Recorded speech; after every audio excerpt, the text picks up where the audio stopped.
Hornby's Class 66 has been much maligned for its poor pulling power and very basic level of capability. With newer versions of the Class 66 with 21-pin decoder sockets due in 2023, I was keen to review one of the existing 8-pin DCC models and provide my own thoughts on a locomotive that appears to attract a range of differing opinions.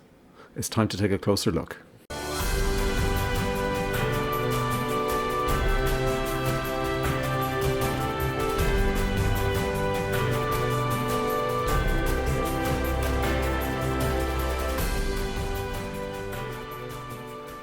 Hi, thanks for joining today's review. We'll kick off with the usual unboxing, where we'll also take a look inside the model. We'll then get into our close-up views, followed by a short running session, and then we'll get into the summary, scoring and final recommendations. Okay, let's get underway. We're going to do the unboxing for this Class 66 from Hornby and the DB Schenker livery. Just a quick check on the part number, R3778. Locomotive 66097. So this is my first ever Class 66 from Hornby, and I really did want to check one of these out. So it's the standard kind of locomotive packaging from Hornby that you would expect. I guess the only thing that's missing that I wonder about sometimes with a locomotive like this is whether or where is the railroad label on the box, given what's inside. So I don't want to be too critical, but it kind of is what it is, and we'll kind of see that, I guess, as we go through this. So let's take them out of here. Looks like the main detailing is the air damps for the front and a little bit of pipe work that comes in here. So you got two air damps, so you can put one front and back, which is good.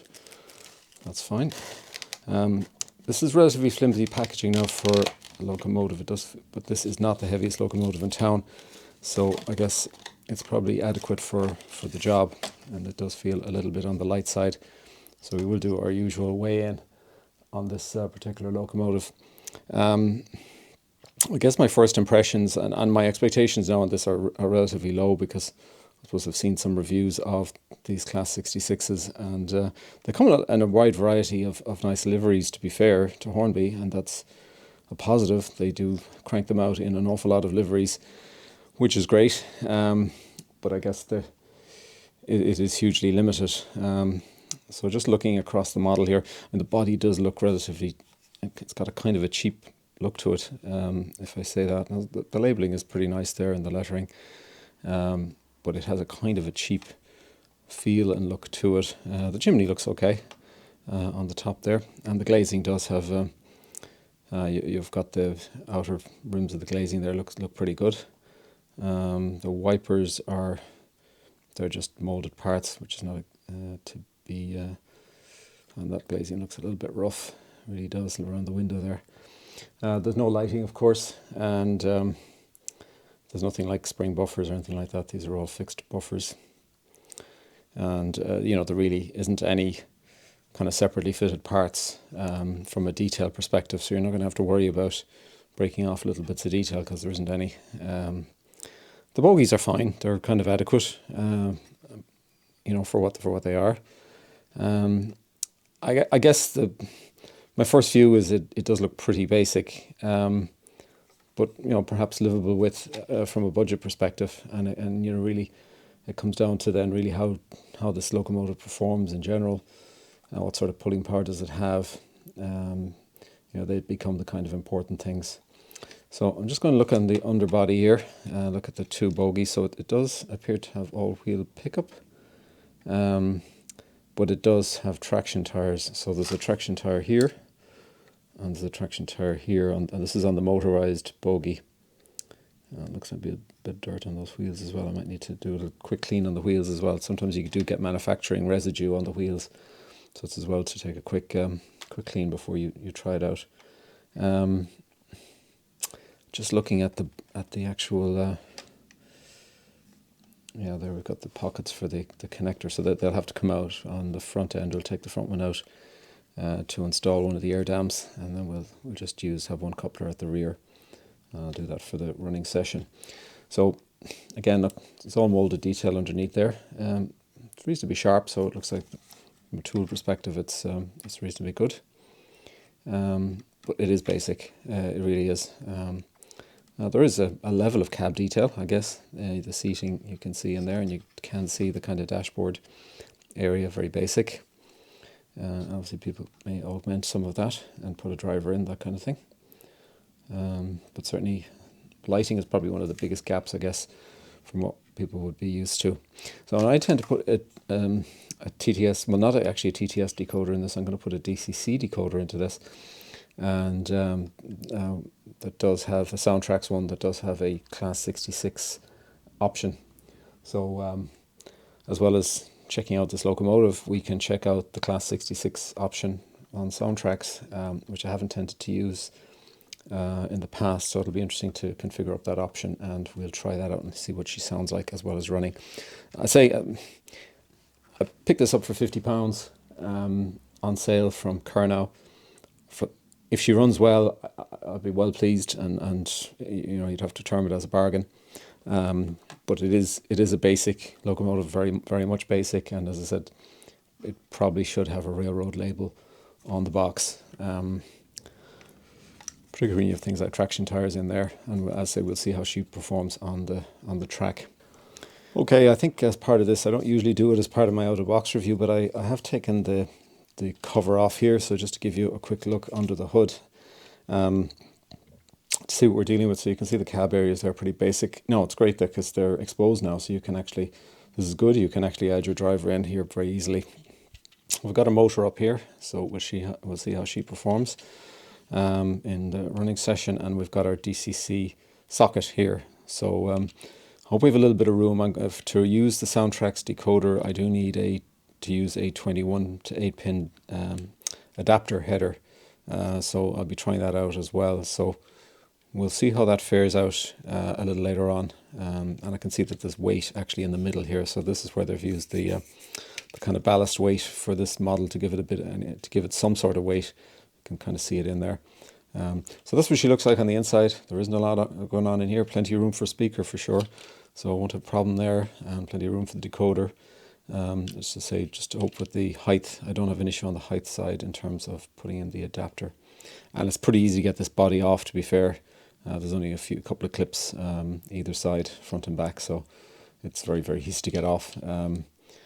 So that's it. That's a quick look at the internals of this locomotive, and I'll say we'll be putting a decoder into this and moving on from there. Okay.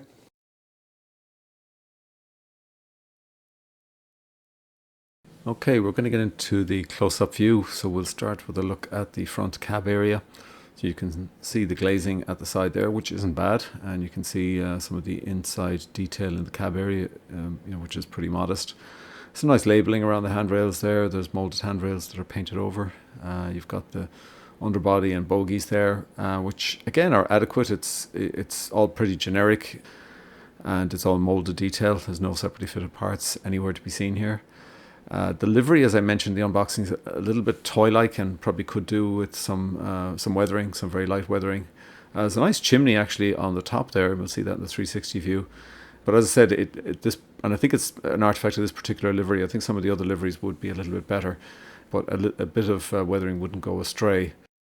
And then we'll see the front areas now in the 360 view, so we'll just kind of get to see those. Obviously there's no actual real lighting on this particular model, though you can get lighting kits. They are available. I will put a link in the description, so if you do want to add lighting to this model, you can do it yourself. It's a very basic cab area, no drivers, but it is very easy to remove the body shell. That's a huge plus point, as I mentioned earlier, and you can then add your own driver and add your DCC decoder. It doesn't look too bad. As I said, a bit of weathering wouldn't go astray at all. Some dark weathering on the roof there, and just some light weathering around the model and in the underbody area would just take that kind of toy-like look off the model. And as I say, this is probably not one of the best liveries. I think there are other liveries. There's a whole massive range of liveries over the last few years, which is one of the positive points about this particular model. So chances are you can probably pick up a livery that you're interested in, for sure, that you mightn't get elsewhere, because the selection has been so varied. But it is basic. I mean, you're not going to get some fantastic detail here. So now we're going to get into the running session. And this is a running session I did with the Acura scale biomass wagons, so you would have seen that as part of the review I did on those wagons. And I guess you can see a bit of wheel slip going on there now, just as we're taking off. Now, there were some issues with these wagons. They were presenting quite a high resistance, and I had done some work on the particular wagons you see here. So these ones would have been largely remediated, probably not 100%. There was still a few little bit of adjustments I did on these wagons after this running session. So I was probably putting a bit of a strain on this particular model. 6 of these wagons was the absolute maximum that you could run with. So this is, probably, as I say, quite a heavy strain. I think the notable thing is, it's a good level of speed. It did achieve nearly pretty well its prototypical speed. I was running at full tilt and it got to 67 miles per hour carrying these wagons. Now it can go a lot faster on its own, so as you saw, it has a non-prototypical speed, I guess, a scale speed of over 100 miles per hour with no load. But I guess if you were running this with much lighter wagons, something like the HIA wagons from Dapol, for example, which are very light wagons and very free-running wagons, you could probably run a very decent rake of those and not have any wheel slip, and obviously keep it within the normal prototypical speed range, and even be able to deal with some sort of level of inclines as well. You wouldn't achieve any inclines with these particular wagons, unfortunately. That wouldn't be the case. So it was a good running session. It was probably better than the running session I had with the Class 92, which I reviewed last year, which is a similar grade of locomotive to this. Now, that did have lighting, and I think if there was one ask I would have of Hornby, a little bit of lighting wouldn't go astray here. Just the very basic headlights would be fine. The same sort of lighting that's on the Class 92 wouldn't go astray. You can see here it's running at a good tilt. It's running pretty smooth. There was a couple of occasions of wheel slip during the running session, but overall, it's not bad. And for what is a budget model and fundamentally a railroad model, in my opinion, which is what it should be classed as, this wasn't bad. And I've had experiences with other diesel models in the past from Hornby, in the not too distant, say 4 or 5 years ago, and they've been pretty dreadful, and I've got rid of those models straight away. Whereas this is not that bad. It's it's very acceptable. You can see there's a reasonable low speed there. It's running with obviously a slightly different decoder. I'm not running with the Hornby decoder here, but overall a very good running session for what it is. Okay, so now let's get into the summary. We'll be looking at the Hornby Class 66 range, the 8-pin DCC versions, the current versions. There's a large range of liveries, and there has been over the last few years, and this is probably one of the notable positive points with this particular model, is that there's liveries you'll get for this particular model that you won't get anywhere else. So that's a huge plus point. So it's a huge range of them out there. It comes with a 5-pole skew-wound motor, and it does have all-wheel pickup, 4-wheel drive, and 2 of those wheels do have traction tires, which is a little bit of a negative. And as a result, the wheels do get a bit dirty, and you do need to clean them from time to time, and your track will probably be the same. It is 8-pin DCC ready, and there is a TTS sound option, which isn't bad. And I think with an alternative speaker to the one that you get with it, it actually does produce a pretty good sound for the Class 66. Runs on minimum radius 2 curves. Extra features are nearly non-existent. There's a very basic detailing kit, as we saw in the unboxing, and that's it. Top scale speed is actually 108 miles per hour, and that's drawing 190 milliamps peak current. That's a locomotive on its own. In the running session, running with the 6 Acura scale biomass wagons, that was running at scale speed of 67 miles per hour maximum. This is 100% power applied, and that was drawing 280 milliamps, so it's quite a bit more.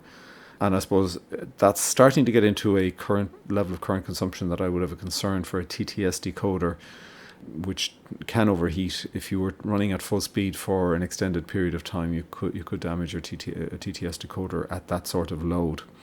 So just a little bit of a warning there. The unbox weight is 406 grams. That included the decoder, so it's probably just around 400 grams even.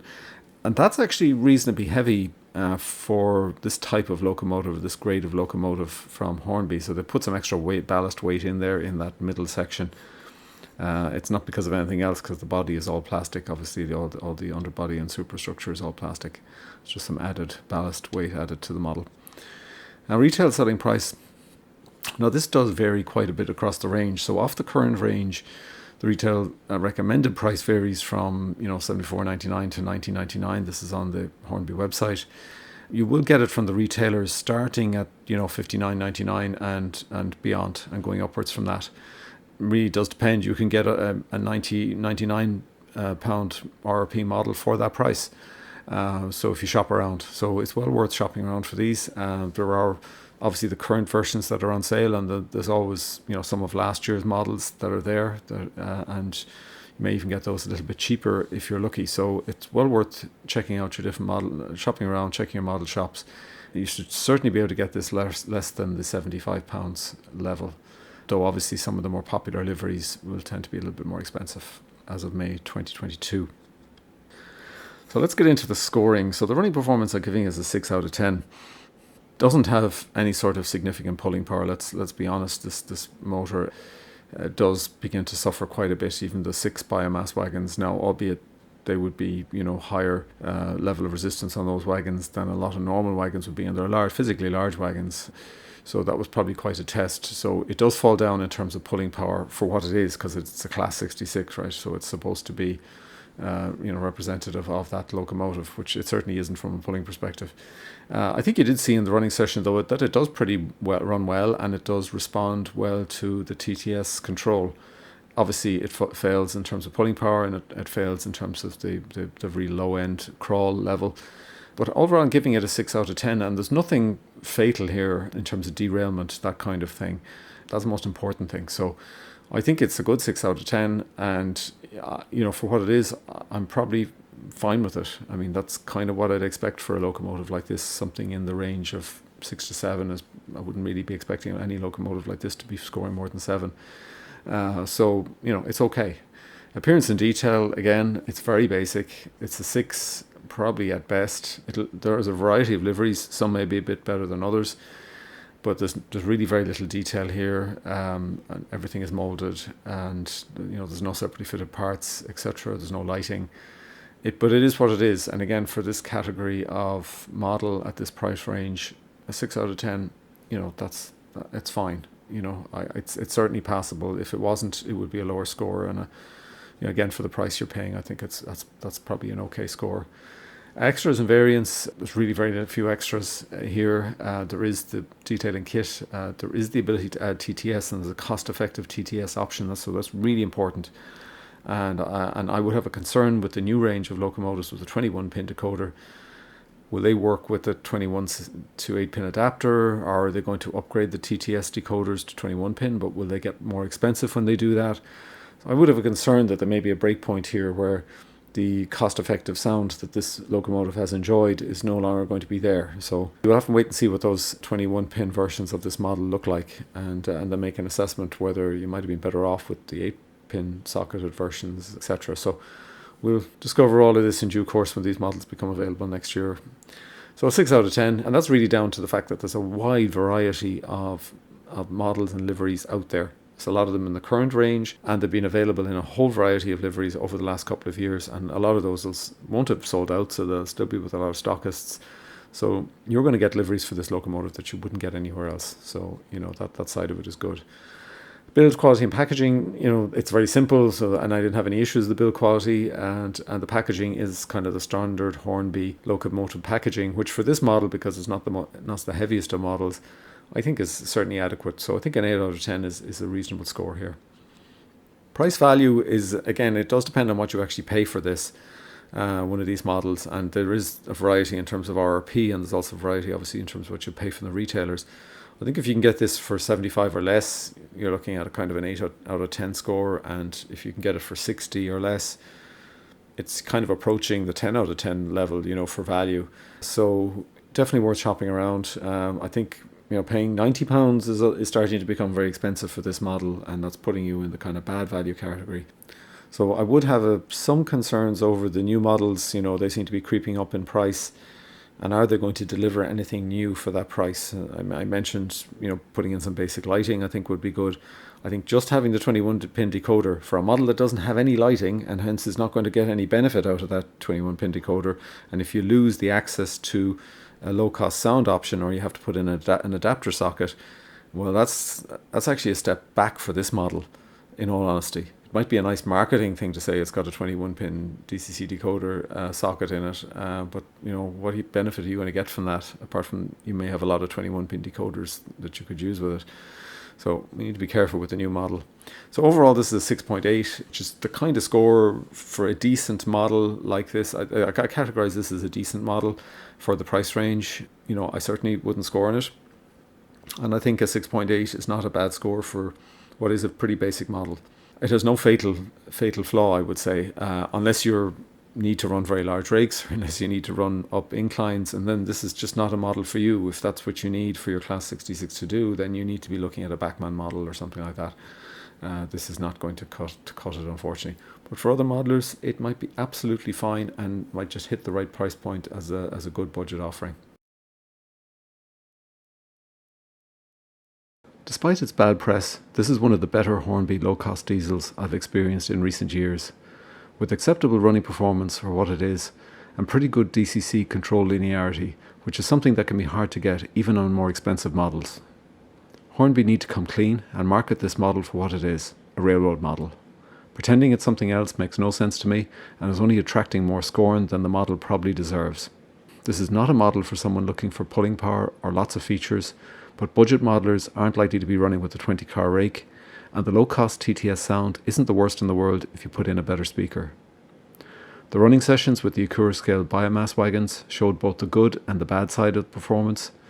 Lower resistance wagons will fare better and should help avoid the wheel slips I experienced during the running session.